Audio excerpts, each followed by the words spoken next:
యేసయ్య తిరిగి లేచాడు. అంటే ఈ లోకంలో దేవతలు అనబడిన వారు కానీ, దేవుళ్ళు అనబడిన వారు కానీ, చనిపోయారు కానీ, తిరిగి లేచిన వృత్తాంతం కానీ, ఇతిహాసాలు కానీ, లేదా అటువంటి సంఘటనలు కానీ ఎక్కడ లేవు. చనిపోయిన వారు తిరిగి లేవలేదు. స్థానికంగా మనం ఈ మధ్యన బాగా ఫేమస్ అయినటువంటి మనకందరికీ తెలిసినటువంటి ఒక భక్తుడు దేవుడైనా ఆరాధిస్తారు. ఎవరంటే చెప్పండి, లేటెస్ట్ దేవుడు ఎవరు? భారతదేశంలో లేటెస్ట్ దేవుడు ఎవరు అమ్మా అంటే పునరుత్థానము, అంటే తిరిగి లేవడం. ఈ తిరిగి లేవడం అనేది ఎవరికి సాధ్యం అంటే యేసుక్రీస్తు మాత్రమే సాధ్యం. దేవునికి స్తోత్రం. క్రీస్తు నేడు లేచెను, క్రీస్తు నేడు లేచెను, క్రీస్తు నేడు లేచెను. ఆయన మరణమును జయించి తిరిగి లేచాడు. అదే సమాధిని బద్దలు కొట్టుకొని సమాధి తెరవబడెను. సమాధి మీద, మరణము మీద విజయం సాధించాడు యేసుక్రీస్తు. ఆయన జయము పొందాడు కనుక మనము కూడా మరణమును జయిస్తామనే విశ్వాసము కలిగి ఉండటమే నిరీక్షణ. యేసయ్య వచ్చినప్పుడు సమాధులు తెరవబడతాయి. మనము గుడ్ ఫ్రైడే రోజు చెప్పుకున్నాం. ఆయన ఆత్మను అప్పగించినప్పుడు సమాధులు భూమి వణికెను, భూమి నోరు తెరిచి సమాధులు బ్రద్దలాయెను. అందులో సమాధుల్లో ఉన్నవారు సజీవులే లేచి పట్టణంలో అనేక మందికి కనిపించారు. దేవుని స్తోత్రం. అదే దేవుని యొక్క గొప్పతనం.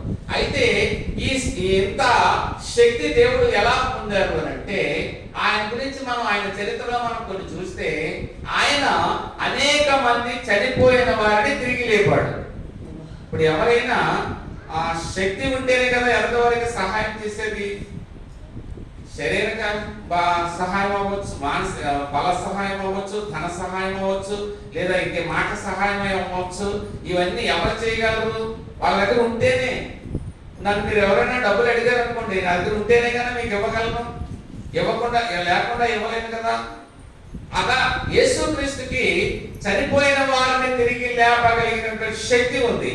ఆయన తిరిగి లేవగలిగిన శక్తి ఉంది కనుక ఆయన తిరిగి లేచాడు. దేవుని స్తోత్రం. ఈ రోజు మనం అనేక మంది చనిపోయిన వారిని యేసుక్రీస్తు తిరిగి లేవడం చూద్దాం. మొట్టమొదట మత్తయి సువార్త 9వ అధ్యాయం 25వ వచనం మనం చూసినట్లయితే త్వరగా చూడాలి. అలా ఆకలేసిందంటే మాత్రం కుదరదు. మత్తయి సువార్త 9వ అధ్యాయం 25వ వచనం. ఆ సమయమున ఇదిగో 12 సంవత్సరముల నుండి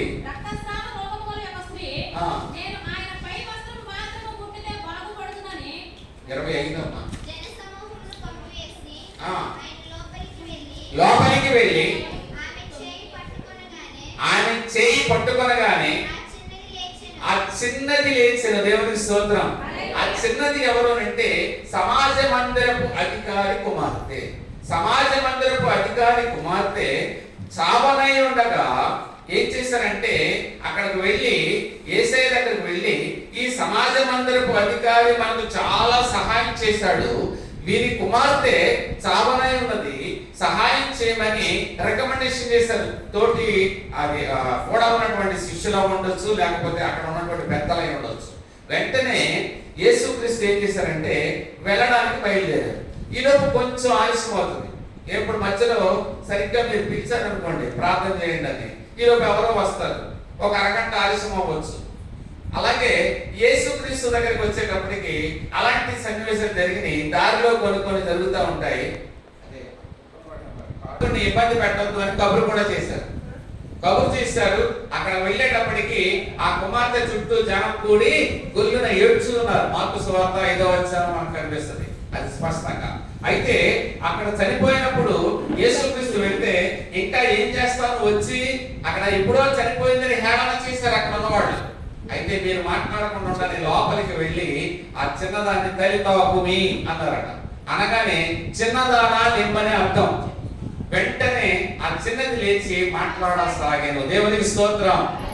అంటే చనిపోయినటువంటి వ్యక్తిని యేసయ్య లేపాడు. అలాగే లూకాసు వార్త 7వ అధ్యాయం 14వ వచనం మనం చూసినప్పుడు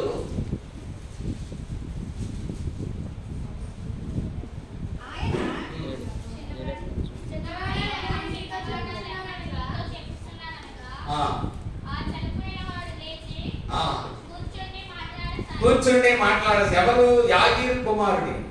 ఆ సమాధి మీద పాడి మీద పెట్టారు, ఊరి చివరికి తీసుకెళ్లిపోతున్నారు. ఆయనేమో ఆ ఊరు యాగీరు ఊరిలోకి ప్రవేశిస్తున్నాడు, వాళ్ళేమో ఊరి వెలుపలికి తీసుకువెళ్తున్నారు. తీసుకువెళ్ళేటప్పుడు అక్కడ అతనికి తండ్రి కూడా లేడు, తల్లి విధవరాలు ఏడుస్తూ ఉంది. వెంటనే ఏమిటి ఇదనంటే ఈ కుర్రవాడు చనిపోయాడు అనగానే ఆపమని చెప్పి పాడిని ముట్టగా ఆ కుర్రవాడు దిక్కున లేచి మాట్లాడసాగిన. దేవుని స్తోత్రం. ఏం ముట్టాడు ఆయన? పాడిని ముట్టాడు. అతను లేచి మాట్లాడసాగాడు. అంటే చనిపోయిన వారిని లేపగలిగినటువంటి శక్తి దేవునికి ఉందన్న విషయాన్ని లేఖనంలో మనం పరిశీలిస్తున్నాం. అలాగే మత్తయి సువార్త యోహాను సువార్త 11వ అధ్యాయంలో లాజరు గురించి మనకు తెలుసు. లాజరు ఎన్ని రోజులు సమాధిలో ఉన్నాడు?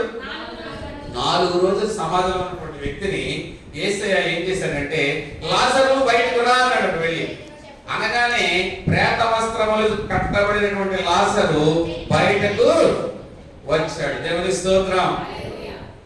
నేను చెప్పేది కూడా మీరు లైవ్ లోకి వెళ్తే ఒళ్ళు ఏమవుతుందంటే బదులు పొడుస్తుంది. మనం ఈ జీవితం నా జీవితం వదిలేస్తే ఏమనిపిస్తుంది, కానీ చనిపోయిన అమ్మాయిని తిరిగి లేపడం అంటే మాటలు, లేదా సమాధిలోకి తీసుకెళ్లిపోతున్నటువంటి ఆ వ్యక్తిని పాడిని ముట్టి లేపడం అంటే మాటల. నిజంగానే పాడిని ముట్టి లేస్తే, చచ్చిపోయినట్టు తిరిగి లేస్తే పాడిని పట్టుకున్న వాళ్ళు అతను ఏం చేయాలి? విడిచిపెట్టి పారిపోవాలి. అంటే చచ్చిపోయినట్టు లేచి ఎక్కడికి వెళ్తున్నాం మనం అన్నాడు అనుకోండి, మనం మోసుకెళ్ళేటప్పుడు ఏమవుతుంది? భయపడుతుంది. లేదు మనం పెట్లో పెట్టుకెళ్తాం, లేటెస్ట్ కదా, పెట్లో పెట్టుకెళ్తున్నప్పుడు పెట్టి లోపల నుంచి సౌండ్ చేశాడు అనుకోండి, టకటకా కొట్టాడు అనుకోండి, ఇలాగలాగా ఇట్లా సౌండ్ అంటారు. మొదటిసారి మోసే వెళ్ళి తింటారు కదా, మళ్ళీ అని కొట్టాడు, మళ్ళీ కొట్టాడు. వెంటనే అడు ఏమంటాడు? ఒరే లోపల నుంచి ఏదో సౌండ్ అవుతుంది అంటే ఒక్కగానే వినపడదు కదా. వెంటనే ఏం చేస్తాడు? దవి మనకి ఎంత దించేసి పారిపోతారు. ఎందుకని? చనిపోయిన వాళ్ళంటే ప్రతి ఒక్కరికి భయమే. అయితే చనిపోయినటువంటి వ్యక్తిని లేపగలిగిన శక్తి మన దేవుడికి ఉంది. దేవునికి స్తోత్రం. ఇక్కడ ముగ్గురిని చూసాం మనం. ఇంకా పాత నిబంధనలకు వెళితే రాజులు 2వ గ్రంథం 4వ అధ్యాయం 34వ వచనం మనం చూసినప్పుడు రాజులు మొదటి రాజులు 17వ అధ్యాయం 21వ వచనం. మొదటి రాజులు 17వ అధ్యాయం 21వ వచనం. అక్కడ భక్తుడైనటువంటి ఏలియా ఎక్కడ ఉన్నాడో మనకు తెలుసు. కరువు వచ్చింది, ఆహాబు దేశం అంతా కరువు వచ్చింది. ఆ కరువు వచ్చినప్పుడు దేవుడు ఎక్కడికి వెళ్ళమన్నాడు? సరిపతి వెళ్ళమన్నాడు. ముందు ఎక్కడికి వెళ్ళమన్నాడు? ఆ తర్వాత ముందు ఎక్కడికి వెళ్ళి ఉండమన్నాడు? కెరీతు వాగు దగ్గరికి వెళ్ళమన్నాడు. కెరీతు వాగ, కిద్రోను వాగ. కిద్రోనికి కెరీతుకి దగ్గర సంబంధం. మొదట కే కనబడింది కాబట్టి ఇది అది ఒకటి అనమాట. కిద్రోను వాగేమో యెరూషలేము పట్టణానికి దగ్గరగా ఉంది, ఇదేమో దూరంగా ఉంటుంది. ఇది కెరీతు వాగు. వాగు అనగానే గురు సెలయేరు, అది ఎప్పుడు ప్రవహిస్తూ ఉంటుంది. కానీ నీళ్ళు ఎన్ని ఉంటాయి? దోసులు పెట్టేంతగానే ఉంటుంది, కాడుకునేంత ఉండవు. దాన్ని వాగు అంటారు. కిరీతు వాగు దగ్గర నుంచి మళ్ళా అక్కడికి కాకులతో ఆహారం పెట్టాడు. తర్వాత వాగు ఎండిపోయింది. ఎండిపోయిన తర్వాత అక్కడికి వెళ్ళమన్నాడు, సారేపతు వెళ్ళమన్నాడు. సారేపతు వెళ్ళిన తర్వాత అక్కడ భోజనం ఎవరి చేత సిద్ధపరిచాడు? ఒక విధవరాలి చేత భోజనం సిద్ధపరిచాడు. విధవరాలు కుమారుడికి ఆమెకు కలిపి వండుకుందామని చెప్పి కట్టెలు ఏరుకోవడానికి వస్తే, మొదటి అప్పం నాకు చేసి పెట్టు, తర్వాత నీ గుడ్డలో నూనె అవదు, నీ గంపలో పిండి తరగదు అని చెప్పితే వెంటనే ఆమె ఏం చేసిందంటే మొదటి అప్పం తెచ్చి ఇచ్చినట్లుగా చూస్తున్నాం. మొదటి అప్పం అంటే ప్రథమ స్థానం దేవునికి ఇస్తే మనం అన్నట్టు నుంచి ప్రార్థన అదే చేస్తున్నాం. 40 దినాల నుంచి ప్రథమ స్థానం, ప్రథమ భాగము దేవునికి ఇస్తే ఇక్కడ సమృద్ధి ఉంటుంది. దేవునికి స్తోత్రం. ఏదైనా అంతే, అదే ఆచారం. తీసి పక్కన పెడతా ఉంటారు భోజనం చేసేవాళ్ళు. మొదటి పక్కన పెడతారు. ఎందుకు పెడతారంటే పెద్దవాళ్ళకి పెడతారు. అంటే దేవుడితో పెద్దవాడితో మాకు తెలియదు, కానీ మొత్తం చుట్టి చక్కగా ఇస్తర్లో మూల పెడతారు. ఎందుకు పెడతారు ఇలా అని అనుకుంటాం. అయితే ఆ విస్తరలో పెట్టడం వల్ల ప్రయోజనం లేదు, కానీ దేవునికి ఇవ్వడం వల్ల మనకి సమృద్ధి కలుగుతుంది. అది కిరీతు. అది ఆ సారేపత విధవరాల నుంచి మొట్టమొదట మనం నేర్చుకోవాల్సిన విషయం. అక్కడ ఆమెకు ఒక కుమారుడు ఉన్నాడు. ఆ కుమారుడు ఉన్నప్పుడు అక్కడ ఏం జరిగిందంటే సృష్టి చేసి చనిపోయాడు. ఎంతకాలం బతికించాడు? ఆ కరువు అయ్యేంత వరకు బతికించాడు. 3.5 సంవత్సరాలు అక్కడ కరువు అయ్యేంత వరకు బ్రతికించాడు. తర్వాత చనిపోతే ఆవిడ మొదలెట్టింది తిట్టడం, మనకలాగే. అసలు నువ్వు ఎందుకు వచ్చావు? నా ఇంట్లోకి ఎందుకు వచ్చావు? మేము ఎప్పుడో చచ్చిపోయేవాళ్ళం, బతికించావు. ఇప్పుడు నా కొడుకు చచ్చిపోయాడు, నువ్వు ఇక్కడికి రావడం వల్ల చచ్చిపోయాడు అని మొదలెట్టింది. ఎవరిని? దైవజనుడిని. వెంటనే ఏం చేశాడు? ఇప్పుడు చదవండి 21.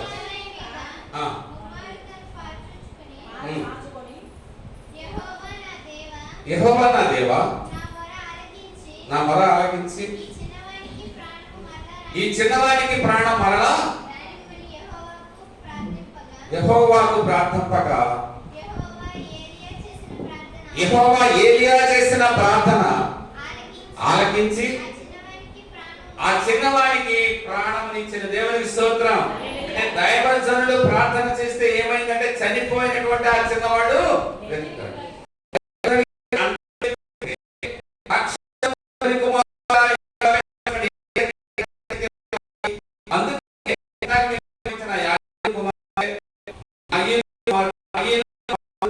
అలాగే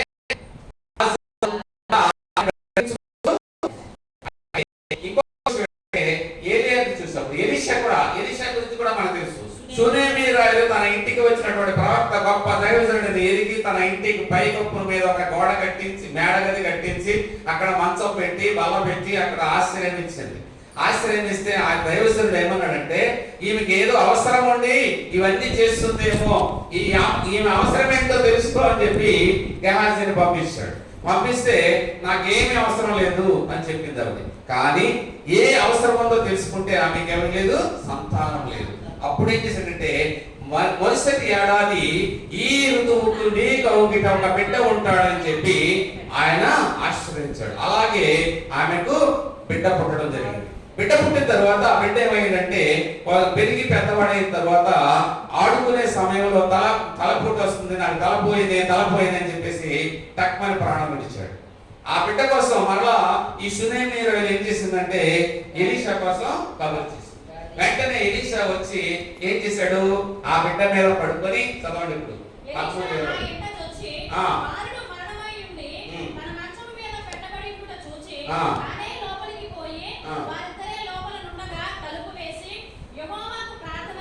యెహోవాకు ప్రార్థన చేసి మంచము మీద ఎక్కి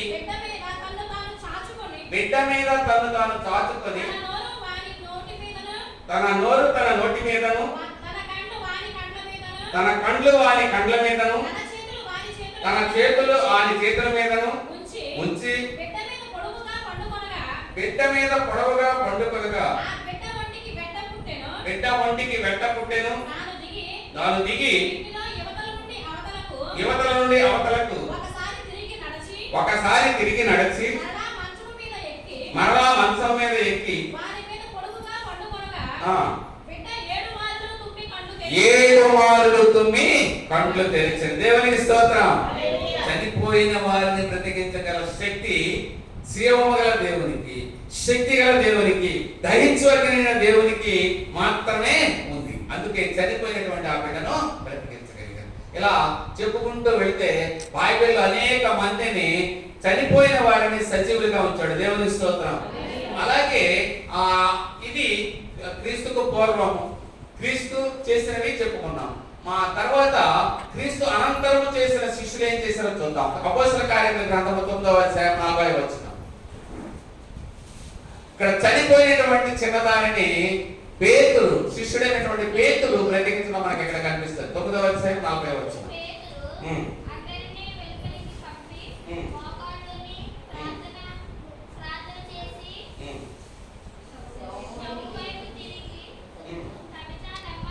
తబితా లెమ్మనగా ఆమె కన్నులు తెరిచి లేచి కూర్చుండెను. దేవుని స్తోత్రం. ఒకసారి మళ్ళీ చూద్దాం. 9వ అధ్యాయం 40వ వచనం. మరి చూద్దామా? అందరినీ వెలుపలికి పంపి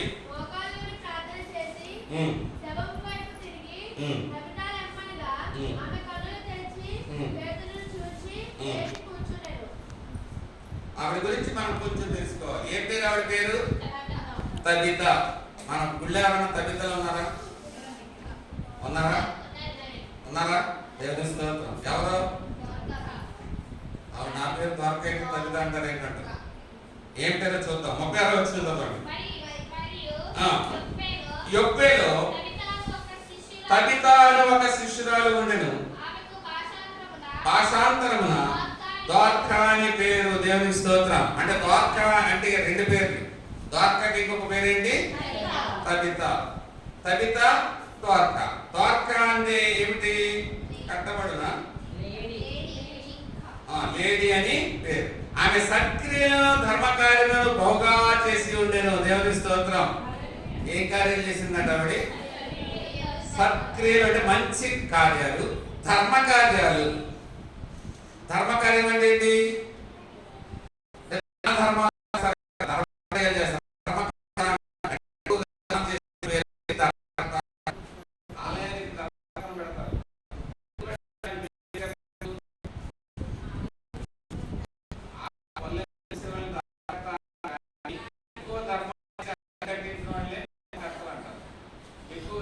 ఏ కార్యమైనా ముందుండి చేసేవాళ్ళు, కావలసిన పనులు చేసేవాళ్ళు, కావలసినంత విరాళాలు ఇచ్చేవాళ్ళు ధర్మకర్తలు అంటారు. ఈవిడ ఏం కార్యాలు చేసిందట? ధర్మ కార్యాలు చేసింది, సత్క్రియలు అంటే మంచి పనులు చేసింది. ఆ దినమైన దాన్ని కాయలా పడి చనిపోగా వారు శవమును కడిగి మేడగదిలో బరుండబెట్టింది. యొప్పేకు దగ్గరగా ఉండడం చేత పేతురు అక్కడ ఉన్నాడని శిష్యుడు. ఎక్కడ ఉన్నాడు ఇప్పుడు పేతురు? లుద్దలో ఉన్నాడు. ఎక్కడున్నాడు? లుద్ద అనేటువంటి గ్రామంలో. యొప్పేకు దగ్గరగా ఉంది. వెంటనే పేతురుకు కబురు చేశారు. అతడు తడవ చేయక తమ యొద్దకు రావాలని వేడుకొనుటకు 2 మనుషులను అతని యొద్దకు పంపింది. పేతురు లేచి వారితో కూడా వెళ్ళి అక్కడ చేరినప్పుడు వారు మేడగదిలోనికి అతనిని తీసుకొని వచ్చిరి. విధవరాండ్రందరూ వచ్చి ఏడ్చుచు తమతో కూడా ఉన్నప్పుడు పుట్టిన అంగీలను వస్త్రములను చూపుచు అతని ఎదుట నిలిచింది. పేతురు అందరినీ వెలుపలికి పంపి ఇప్పుడు మనం చెప్పింది మోకాళ్ళుని ప్రార్థన చేసి శవం వైపు తిరిగి తబితా లెమ్మనగా ఆమె కన్నులు తెరిచి పేతురును చూసి లేచి కూర్చుని. దేవునికి స్తోత్రం. తబిత ఇప్పుడు ఏం చేసింది? లేచి కూర్చుని పేతురు వైపు చూసింది. అంతకుముందు ఏమై ఉంది ఆవిడ? శవమై ఉంది. అంటే చనిపోయిన వారిని బ్రతికించగల శక్తి ఎవరికి ఉందంటే దేవునికి ఉంది. దేవునికి స్తోత్రం. ఈ పేరు నాకు ఎందుకు పెట్టారని అనుకుంటారేమో. అసలు ఈ పేరు ఎందుకు పెట్టారో ఎవరు పెట్టారో తెలియదు, కానీ పరిశుద్ధాత్మ ప్రేరణ ద్వారా జరిగింది. వాస్తవంగా పెట్టమన్నారు. ఎందుకు పెట్టమన్నారో నాకు అర్థం కాదు. యాక్చువల్ గా ఆమె గుండె బలహీనంగా ఉన్నప్పుడు ఆమె అనుకున్నాడు చచ్చిపోతానని అనుకున్నాడు. అనుకుని చివరిగా ఏమనుకుందంటే నేను హాస్పిటల్కి వెళ్ళను కానీ ఎక్కడికి వెళ్ళమంది చెప్పలేకంటే దేవుని మందిరానికి వెళ్ళి ప్రార్థన చేసుకుని బైబిల్ చదువుకున్నాను వచ్చింది. ఆవిడ దేవుడు ఏం చేశాడు? తర్వాత మళ్ళా టెస్టింగ్ వెళ్ళింది. ఎక్కడికి వెళ్ళింది ఆవిడ? కోయిలగూడెం టెస్టింగ్ వెళ్తే అక్కడ ఏమీ లేదన్నారు. దేవుని స్తోత్రం. అంటే చనిపోయి తిరిగి రావడం ఇది శారీరకమైనటువంటి మరణం. మరి ఆత్మ సంబంధమైన పునర్జన్మ కావాలి. ఆ పునర్జన్మ ఎప్పుడు వచ్చింది ఆవిడికి? బాప్తిసం తీసుకున్నప్పుడు. 2 సంవత్సరం అయింది. ఆవిడ చనిపోయి తిరిగి లేచి మరలా పుట్టిందా లేదా? పుట్టింది.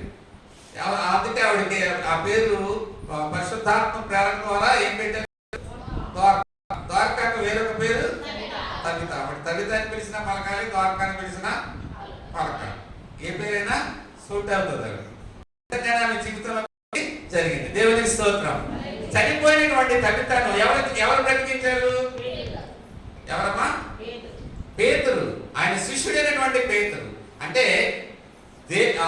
యేసుక్రీస్తుకు ముందు ఉన్న ప్రవక్తలు బ్రతికించారు, యేసుక్రీస్తు తర్వాత ఉన్నటువంటి శిష్యులు బ్రతికించారు. అంటే ఆయన ఎలా శక్తి ఇచ్చాడంటే మీరు సర్వలోకమునకు వెళ్ళి సర్వ సృష్టికి సువార్తను ప్రకటించండి, నా నామమున మీరు అద్భుత కార్యములు ఆశ్చర్య కార్యములు చేస్తారని చెప్పి ఆయన వాగ్దానం ఇచ్చాడు. దేవుని స్తోత్రం. మనకు వాగ్దానం ఇచ్చినటువంటి దేవుడు నమ్మదగిన వాడు. ఆయన మాట ఇచ్చి తప్పే దేవుడు కాదు. నువ్వు పలానా చోటకి వెళ్ళు, నేను పోషిస్తాను అంటే పోషిస్తాడు. అబ్రహామును వెళ్ళు, నీ జనాంగాన్ని, నీ బంధువులని, నీ కుటుంబాన్ని అందరినీ వదిలిపెట్టి నేను చూపించే దేశానికి నువ్వు వెళ్ళు అంటే చిత్తం ప్రభు అని అబ్రహాం వెళ్ళాడు. కట్టు బట్టలతో వెళ్ళాడు. ఆ దేశంలో అందరికంటే ధనవంతుడయ్యాడు. దేవునికి స్తోత్రం. అది దేవుని యొక్క గొప్పతనం. ఇక్కడ ఎవరు బ్రతికారు? ఇప్పుడు తబిత బ్రతకడం చూసాం. అంటే అలాగే అపోస్తల కార్యములు 14:8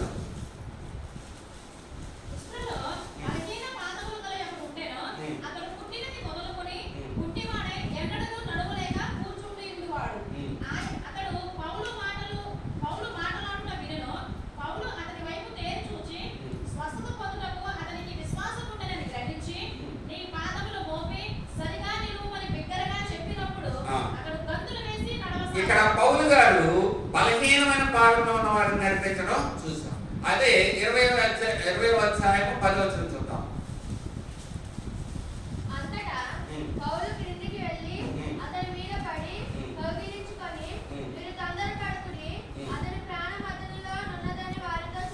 ఎవరు చనిపోయారు అక్కడ?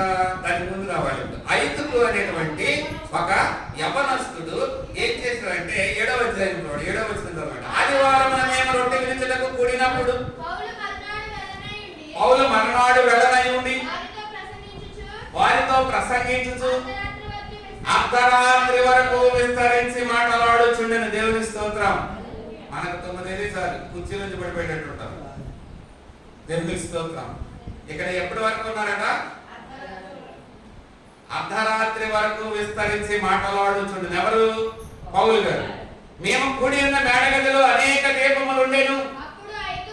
ఐదుకోను ఒక యవనస్తుడు కిటికీలో కూర్చుండి గాఢ నిద్రపోయి పౌలు చాలాసేపు ప్రసంగించుతుండగా నిద్రాభారము వలన జోగి 3వ అంతస్తు నుండి క్రింద పడి చనిపోయిన వాడై ఎత్తబడెను. దేవుని స్తోత్రం. నిజంగా ధన్యుడే. ఎలా చనిపోయాడు? వాక్యం వినుకుంటా 3వ అంతస్తులో ఉండి నిద్రపోతున్నాడు. నిద్రపోతూ ఉనికి పడిపోయాడు. పడిపోగానే 3 అంతస్తుల నుంచి పడితే ఉంటాడా? ఏమైపోయాడు? వెంటనే చనిపోయాడు. అంతటా పౌలు క్రిందకు వెళ్ళి అతని మీద పడి కౌగిలించుకొని మీరు తొందరపడకుడి, అతని ప్రాణం అతనిలో ఉన్నదని వారితో చెప్పాను. అతడు మరలా పైకి వచ్చి రొట్టె విరిచి పుచ్చుకొని తెల్లవారు వరకు విస్తారంగా సంభాషించి బయలుదేరి. చూడండి, వారు బ్రతికిన చిన్నవారిని తీసుకుని వచ్చినప్పుడు వారికి విశేషమైన ఆదరణ కలిగింది. దేవుని స్తోత్రం. ఆ మనిషి ఏమైనట? చనిపోయాడని చెప్పి అతన్ని ఎత్తబడిన అంటే లేపేశారు. 4 పక్కన పెట్టి చచ్చిపోయాడు ఇంకే బతకడని చెప్పి ఎత్తేసారు. ఎత్తేస్తే ఎత్తడం అనే పదం ఎలా ఎందుకు వస్తుందంటే ఇంకా ఎంతసేపు రా ఎత్తండి రా అంటారు. ఎవరైనా చనిపోయినప్పుడు ఏమంటారంటే చుట్టుప్రక్కల ఎవరు బంధువుల కోసం వెయిట్ చేస్తా ఉంటే ఇంకా ఎంతసేపు ఎత్తండి లేదా తీయండి ఈ పదాలు వాడతారు. ఏంటి తీయాలి అంటే కానీ మనిషిని బయటికి తీయరు. మనిషి అంటారు. ఇక మా జీవాత్మ పోయిన తర్వాత ఏమవుతుంది అంటే అది ఒక వస్తువు లాంటిది కాదు. వస్తువునే కదా అది ఇది అనేది. ఇంకా ఎంతసేపు ఉంటారో శవాన్ని దాన్ని తీసేయండి, ఆ ఎత్తండి అన్నది ఎత్తేసారు. ఇక్కడ ఎత్తితే అప్పుడు పౌలు గారు ఏం చేశాడు? 3 అంతస్తుల కిందకి దిగి వెళ్ళి ఏం చేశాడు? ప్రాణము అతని ప్రాణం అతనిలో ఉన్నదని వారితో చెప్పాను. అతడు మరలా పైకి వచ్చి రొట్టె విరిచి పుచ్చుకొని తెల్లవారు వరకు విస్తారంగా సంభాషించి బయలుదేరాను. తెల్లవారులు మాట్లాడారు. That is called all night prayer. All night prayer ఎందులో వచ్చింది? పౌలు గారే పెట్టేవారు. ఆయన శిష్యుల్లో ఎక్కువ పరిచర్య చేసింది ఎవరంటే పౌలు గారు. పౌలు గారు చేసినటువంటి పౌలు ఎలాంటి వాడు? నిషేధించబడిన వాడు. లేదా క్రీస్తు అంటే మరి చాలా కారాలు మీరాలు నూరేసి ఏం చేసేవాడంటే క్రైస్తవులు అనబడి వారిని హింసించేవాడు, నరికేవాడు, చంపేవాడు, కొర్రాలతో తొక్కించేవాడు, మరి కొరడాలతో కొట్టించేవాడు. ఆ స్టెఫన్ రాళ్లతో కొట్టి చంపించేవాడు. అలాంటి వ్యక్తి ఎంత అద్భుతాలు చేశాడంటే దేవుడు ఏర్పరచుకున్నటువంటి వ్యక్తిగా ఉన్నాడు. దేవునికి స్తోత్రం. ఇక్కడ ఈ యొక్క ఐతుకు అనేటువంటి వ్యక్తి గుర్తుపెట్టుకోండి. ఎవరైనా పేరు ఐతుకు. ఎవరైనా నిద్రపోతే ఐతుకే, కానీ బతికించే శక్తి దేవుడు నాకు ఇచ్చాడో లేదో నాకు తెలియదు. దేవునికి స్తోత్రం. కదా. పైనుంచి పడి ఏమైపోయినా చనిపోయాడు. చనిపోతే ఈ తెల్లవారులు విస్తారంగా సంభాషించి బయలుదేరిన వారు బ్రతికిన ఆ చిన్నవారిని తీసుకుని వచ్చినప్పుడు వారికి విశేషమైన ఆదరణ కలిగాను. అంటే బ్రతికాడా చనిపోయాడా? బ్రతికాడు. అంటే చనిపోయినటువంటి వ్యక్తిని బ్రతికించగల శక్తి, దమ్ము, బలము ఉన్నటువంటి వ్యక్తి నా దేవుడు. దేవునికి స్తోత్రం. అటువంటి దేవుడిని మనం ఆరాధిస్తున్నందుకు నిజంగా మనము ధన్యులమే. దేవునికి స్తోత్రం. ఇక్కడ దేవునికి ముందు, యేసుక్రీస్తుకి ముందు దైవజనులు అనేక మందిని బ్రతికించారు. ఇక్కడ యేసుక్రీస్తు తరువాత ఆయన శిష్యులు అనేక మందిని బ్రతికించారు. అంటే చచ్చిపోయిన వాడిని బ్రతికించగల శక్తి ఉంది కాబట్టి, ఎలా వచ్చిందంటే ఆయన చనిపోయి తిరిగి లేచాడు కాబట్టి అది మనము విశ్వసించాలి. విశ్వసించినట్లయితే మనము కూడా చనిపోయి తిరిగి లేస్తాం. అదే నిరీక్షణ. తెస్సలోనికీయులకు రాసిన పత్రిక 4వ అధ్యాయము 14వ వచనం చూస్తే,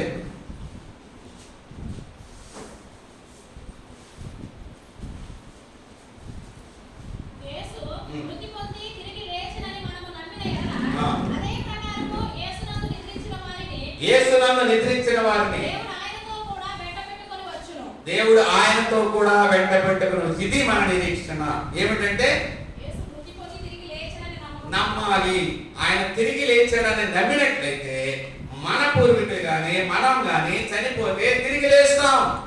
ఆయనతో కూడా మరలా ఆయన వెంట పెట్టుకుని వస్తాడు. ముందు చనిపోతే, బ్రతికుంటే మనము సజీవులమై ఆయనతో కూడా పరలోక రాజ్యానికి వెళ్తాం. అదే కింద వచ్చినట్టు వస్తే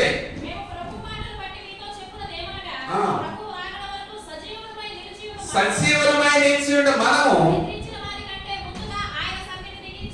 నిద్రించిన వారి కంటే ముందుగా ఆయన సన్నిధిని చేరం. ఎవరు ముందు వాడు దగ్గర ఉన్నారు? దేవుని దగ్గర చనిపోయిన వారు ఉన్నారు, నిద్రించిన వారు ఉన్నారు. సారీ, చనిపోవడం కాదు, నిద్రించిన వారు. ఉదయం చెప్పుకున్నాం, నిద్రించిన వారు లేపితే లేస్తారు, అంతేకాని చనిపోయిన వారు లేపితే లేవు. అదే ఇక్కడ పదం వాడతాడు. క్రైస్తవులు అనేటువంటి మన నిరీక్షణ ఏంటంటే మనం నిద్రిస్తున్నాం, ప్రభువునందు నిద్రిస్తున్నాం. మనల్ని ఆయన దాచుకుంటున్నాడు. దాచుకుని తిరిగి మనల్ని సజీవ లెక్కలో ఉంచుతాడు. చూడండి, రోమాపత్రిక 4వ అధ్యాయం 24వ వచనం.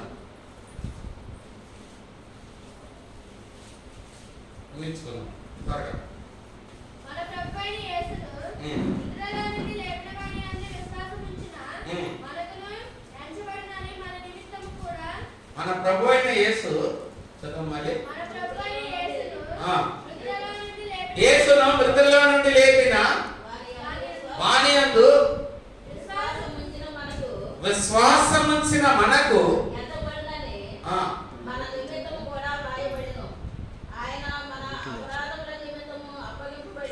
మృతుల్లో నుండి లేపిన మనమును. అదే అసలు విషయం రావట్లేదు అక్కడ, నాకు అర్థం కావట్లేదు. మృతులలో నుండి లేపిన మన నిమిత్తం కూడా వ్రాయబడి. అంటే మనము మృతులైతే తిరిగి లేస్తాం. అసలు మనం మామూలుగానే మృతులం. ఎఫెసీ పత్రిక 2వ అధ్యాయంలో చూడండి, మనమందరము అపరాధముల చేతను పాపముల చేతను చచ్చిన వారై ఉండగా క్రీస్తు ఆయనతో కూడా మనను బ్రతికించెను. మన బ్రతికించాడు. ఒకప్పుడు మనం చచ్చిన వారమై ఉన్నాం, పాపముల చేత అపరాధముల చేత చచ్చిన వారమై ఉన్నాం. ఒక్కడు కూడా నీతిమంతుడు లేడు. అందరూ పాపము చేసి దేవుడిని గ్రహించి మహిమను పొందలేకపోతున్నాం. అలాంటి మనల్ని దేవుడు ఆయనతో కూడా బ్రతికించాడు. ఆయన తిరిగి లేచాడు. మనల్ని తిరిగి లేపడానికి ఆయన సిద్ధంగా ఉన్నాడు. దేవుని స్తోత్రం. ఎంత మందిని లేపినటువంటి దేవుడు మనల్ని కూడా లేపుతాడనే నిరీక్షణ మనకి ఉండాలి. చూడండి, రోమా పత్రిక 4వ అధ్యాయం 4 చదవరమ్మా. 10 చదవండి.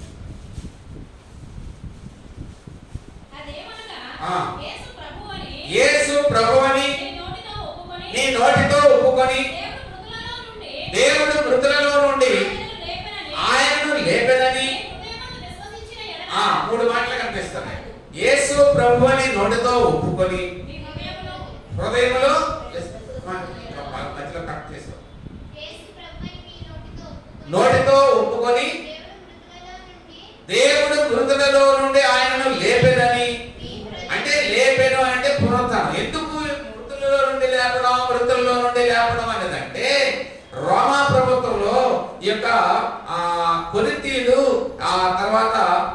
అపోస్తలుడు వీళ్ళందరూ కూడా కొరింథీ సంఘంలో ఉన్నటువంటి అక్కడ ఉన్నటువంటి రోమా ప్రజలు ఏమనేవారంటే పునరుత్థానము అనేవారు.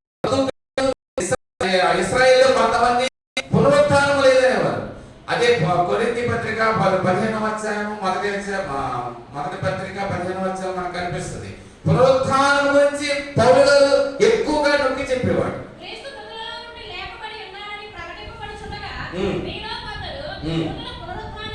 పునరుత్థానము లేదని ఎట్లు చెప్పుచున్నారు. అదే పునరుత్థానము లేదు. ఇప్పుడు ఏ పండుగ ఇది మనది? పునరుత్థాన పండుగ. పునరుత్థానం అంటే ఏంటి? తిరిగి లేవడం. తిరిగి లేవడమే పునరుత్థానము. ఈ పునరుత్థాన పండుగ ఆచరించడం మనం ఇప్పుడు ఆచరిస్తున్నాము. అక్కడ వాళ్ళు ఏమన్నారంటే పునరుత్థానం లేదు, నేను చస్తే చచ్చిపోయినట్టే అనేవారు. అయితే యేసుక్రీస్తు ఏం చెప్పాడంటే, అందుకే పౌలు గారు అంటున్నాడు, ఇప్పుడు చదవమ్మా, ఇందాక చెప్పాడు 10:9 యేసు ప్రభుని నోటితో ఒప్పుకొని మృతుల్లో నుండి ఆయనను లేపడని నీ హృదయమందు విశ్వసించిన ఎడల నీవు రక్షించబడదు. దేవుని స్తోత్రం.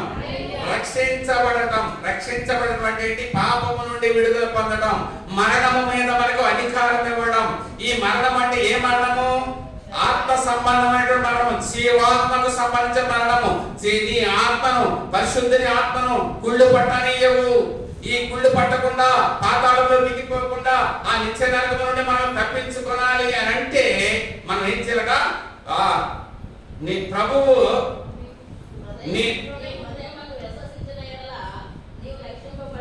యేసు ప్రభువుని నీ నోటితో ఒప్పుకొని దేవుడు మృతులలో నుండి ఆయనను లేపెనని నీ హృదయమందు విశ్వసించిన ఎడల, విశ్వసించుట అంటే నమ్ముట. ఎప్పుడైతే యేసుక్రీస్తు తిరిగి లేచాడని, యేసుక్రీస్తు మనల్ని కూడా తిరిగి లేపుతాడని మనం ఎప్పుడైతే విశ్వసిస్తామో అప్పుడు మనకి ఏం కూడా దొరుకుతుంది? రక్షణ దొరుకుతుంది. ఈ రక్షణే ఏమవుతుందంటే పరలోకానికి మనల్ని తీసుకువెళుతుంది. రక్షణ లేకపోతే మనము పరలోకానికి వెళ్ళడం జరగదు. ఈ రక్షణ ఎక్కడ దొరుకుతుందంటే యేసునందే రక్షణ. దేవునికి స్తోత్రం. ఈ రక్షణ ఎలా వచ్చిందంటే పునరుత్థానం వల్ల వచ్చింది. ఆయన సాధించి మనకు దాన్ని అనుకూలపరిచాడు. అదే మనకి ఇచ్చినటువంటి గొప్ప ఫలం. ఈ ఫలము నమ్మితే మనం ఏమవుతామంటే ఇందా చదువుకున్నాం కదా, ఖచ్చితంగా మనం ఎత్తబడే గుంపులో ఉంటాం. దేవునికి స్తోత్రం. అదే దశరథులకు రాసిన పత్రిక 4:14 మనం చూసాం. ఇలాంటి రక్షణ, ఇలాంటి ధన్యత మొట్టమొదట బాగా విశ్వసించింది ఎవరు అంటే, మొట్టమొదటి ఉదయం మనం చెప్పుకున్నాం, ఎవరావిడి? మగ్దలేనే మరియకి యేసయ్య దర్శనమిచ్చారు. దేవుని స్తోత్రం.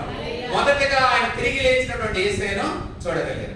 ఈ రోజు చదవబడిన వాక్యంలో మనం చూసినప్పుడు ఎంతమంది అంటే ఇద్దరు స్త్రీలు, అక్కడ మగ్దలేనే మరియు వేరొక మరియు అని అక్కడ కనిపిస్తూ ఉంటుంది. అలాగే పేతురు కూడా అవకాశం ఇచ్చారు. తర్వాత ఇద్దరు మనుషుల గురించి మనం మాట్లాడుకుందాం. లూకాసు వార్త 24:11 24:13 ఇదిగో ఆ దినమందే వారిలో ఆమె దూరమున ఉన్న ఎమ్మాయు ఒక గ్రామమునకు వెళ్ళుచు ఈ సంగతులన్నిటినీ గురించి ఒకరితో ఒకరు సంభాషించుచుండిరి. ఎవరు వాళ్ళనంటే వారి పేర్లు ఏమిటంటే, ఒకరి పేరు క్లెయోపా, ఇంకొకరి పేరు లూకా. ఈ ఇద్దరు కూడా యెరూషలేము నుంచి పక్కనున్న ఊరు వెళుతున్నారట. యెరూషలేము నుంచి పక్కనున్న ఊరు వెళుతూ మాట్లాడుకుంటున్నారు ఒకరినొకరు. ఏదో ఒకటి మాట్లాడుకోవాలి కదా. మనకి ఏదైనా జరిగింది అనుకో ప్రక్క గ్రామంలో, ఇది నీకు తెలుసా, అక్కడ యాక్సిడెంట్ అయింది, ఒకటి స్పాట్ లో పోయాడు, ఒకటిగా వాడు ప్రాణంతో ఉన్నాడని విచిత్రంగా చెప్పుకుంటాం మనం. ఒకడేమో అయ్యో పాపం అంటా ఉంటాడు, వాడి పరిస్థితి ఎలా ఉందో అంటా ఉంటాడు. ఇలా మాట్లాడుకుంటూ వెళ్తారు. అలాగే ఇద్దరు మనుషులు యెరూషలేము నుంచి మాట్లాడుకుంటున్నారు. యెరూషలేములో ఏమి జరిగింది? శుక్రవారం నాడు యేసుక్రీస్తుని సిలువ వేశారు. అలా మాట్లాడుతున్నారు. ఎలాగనంటే వారు సంభాషించుతూ ఆలోచించుకొనుచుండగా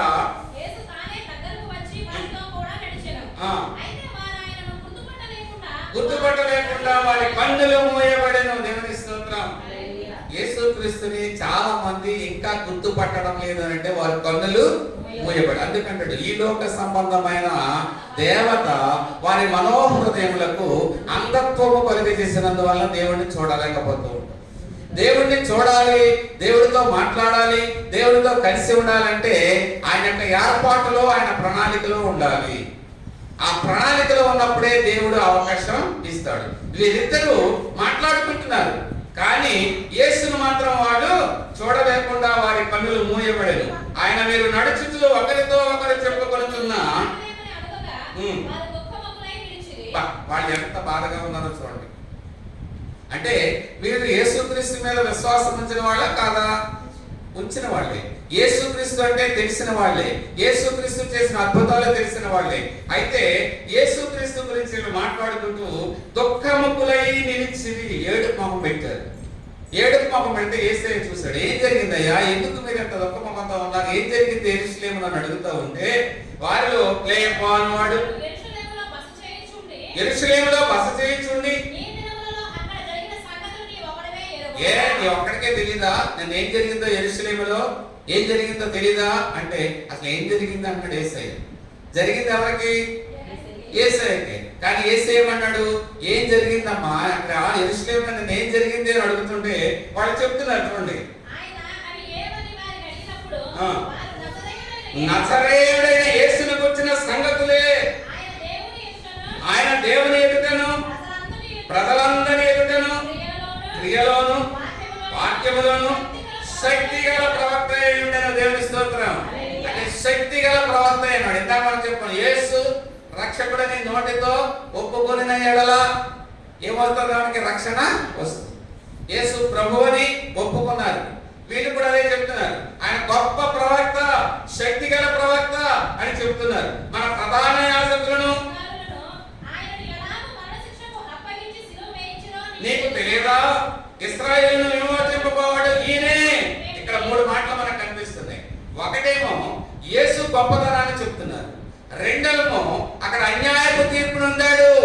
ప్రధాన యాజకులు, అధికారులు ఎలాగో మరణ శిక్షకు అప్పగించారా లేక అర్హత ఉందా? ఈయనకి అప్పగించారు. అన్యాయపు తీర్పు నొందిన వాడై ఆయన శిలువకు అప్పగించబడ్డాడు. ఇది యెషయా గ్రంథంలో 53వ అధ్యాయంలో దేవుడు లేఖనములు మనకు అక్కడ కనిపిస్తూ ఉన్నాయి. అన్యాయపు తీర్పు నుండి అక్కడ అప్పగించారు. నీకు తెలియదా? ఎవరు అడుగుతున్నారు వీళ్ళు? సాక్షాత్తు యేసయ్యని అడుగుతున్నారు. ఇశ్రాయేలును విమోచింపబోవాడు ఈయనే, మేము నిరీక్షించి